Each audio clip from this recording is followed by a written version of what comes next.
Hi guys, welcome to How to Solutions YouTube channel. In today's video, I'm going to show you how you can join a Discord server without invite. Before getting into this video, must subscribe to our YouTube channel and click on the bell icon. The first step you need to do is to open Play Store and search here Discord and update your Discord application. So once you complete that step, you simply need to go and open Discord.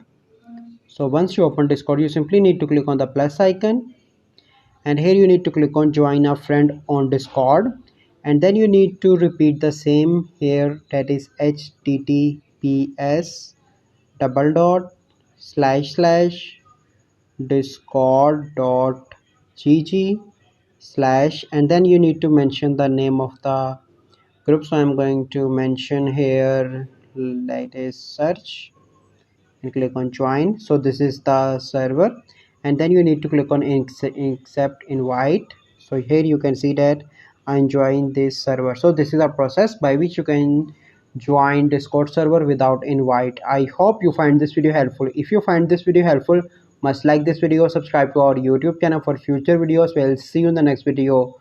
Thank you, have a good day.